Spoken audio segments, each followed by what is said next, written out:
Bonjour, monsieur, dame. Aujourd'hui, nous allons enquêter sur... Eh oui, monsieur, dame, nous allons parler et enquêter à la fois du film de Stanley Kubrick, The Shining.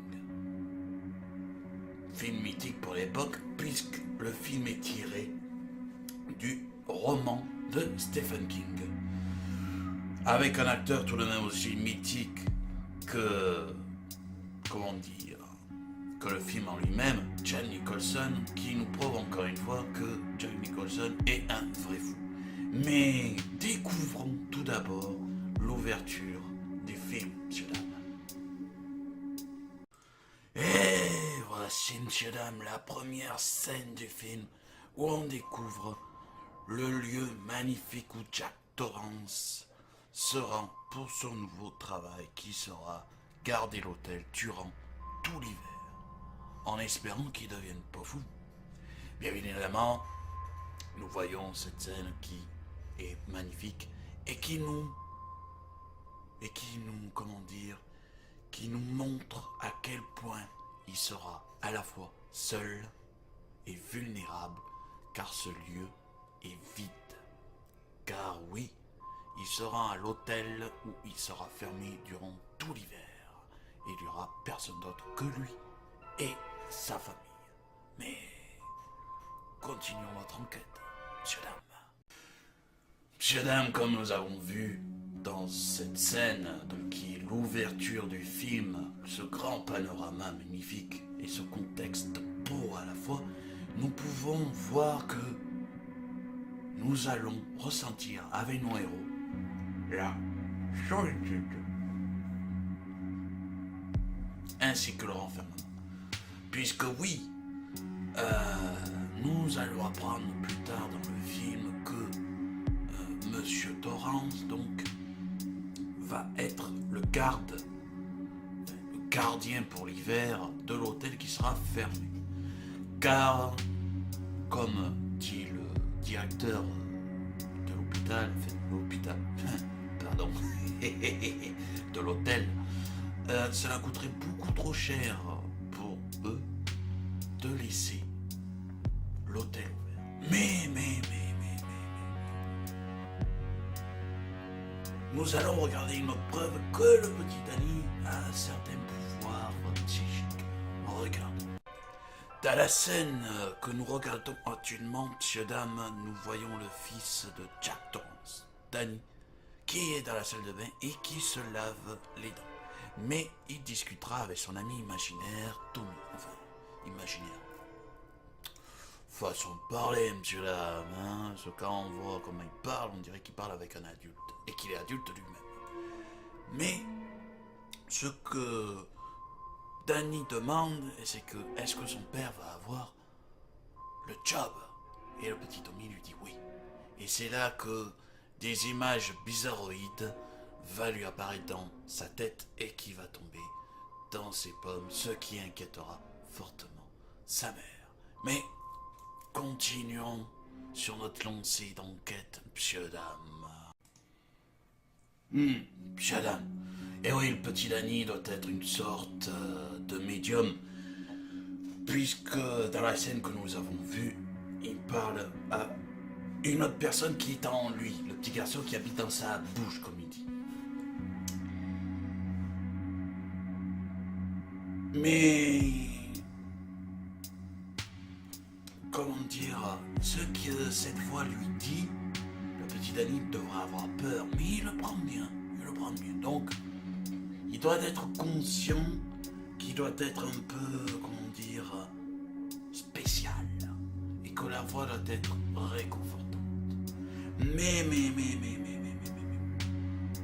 avançons dans notre enquête, monsieur dame, ça sera mieux, et nous allons découvrir encore un peu plus sur ce film que ce que nous savons déjà. Allez, c'est parti. Dans la scène que nous regardons, monsieur dame, à ce moment même, Jack Torrance joue avec sa balle de tennis. Alors que nous voyons qu'il n'a toujours rien écrit sur sa machine à écrire. Ce qui est assez décevant pour un soi-disant écrivain et qu'il avait beaucoup d'imagination et d'inspiration, comme il a pu dire vers le début du film. Voilà, pour ceux qui l'ont vu, bien évidemment. Mais ce qui est rigolo, il ira après avoir joué à sa balle de tennis vers le labyrinthe miniature et là nous passons dans le labyrinthe. Mais avant, nous verrons le visage de Jack qui aura changé d'expression et qui nous montrera petit à petit qu'il sombre dans la folie. Monsieur dame. Après ça, nous allons dans le labyrinthe avec Danny et sa mère, Wendy, qui essaieront de trouver la sortie. Pour s'amuser, pour passer le temps, tout ça. Mais ce qui est drôle, c'est qu'avec Stanley Kubrick, les scènes où nous voyons donc les endroits les plus improbables, nous allons les redécouvrir plus tard dans le film. Car oui, nous allons revoir le labyrinthe beaucoup plus tard dans le film, sans vous spoil, pour ceux qui n'ont pas vu le film. Donc, allez voir le film, ça vaut le coup d'œil. Pour la dernière scène et conclure sur ça, nous allons dire, monsieur, dame, nous voyons le petit Danny passer devant la porte de la chambre 237. Et il va essayer d'y rentrer. Sauf qu'il ne va pas réussir. Mais, il y rentrera quelque temps plus tard. C'est pour ça que nous allons le voir tétanisé avec ses vêtements déchirés. Et c'est à ce moment-là, monsieur, dame, que le petit Danny laissera la place à Tommy de parler à la place de Danny. Oui, je sais, je me répète. Ce qui est assez traumatisant, je trouve, pour nous et pour ceux qui ont vu ce film quand ils étaient gamins. Mais passons à la conclusion, monsieur, dame. Pour conclure, monsieur, dame, cette enquête bien fatigante, je dois l'avouer, surtout au niveau mental, puisque quand même ce film, comme toutes les œuvres de Stephen King, si nous regardons bien pas sa filmographie, mais sa bibliothèque, est focalisée dans l'aspect humain, dans la relation humaine et dans l'évolution mentale de l'être humain. Comme dans tous ces livres, enfin tous ces livres non, mais la plupart. Et ce qui est quand même assez intéressant dans le film Shining, c'est qu'il vient 2 ans après Halloween, que Halloween nous mettait une base. Là, Shining nous met une autre base des films d'horreur, c'est-à-dire un film d'horreur psychologique, intelligent. Parce que ce n'est pas le tueur en série qui va faire peur, non. C'est vous qui allez faire peur.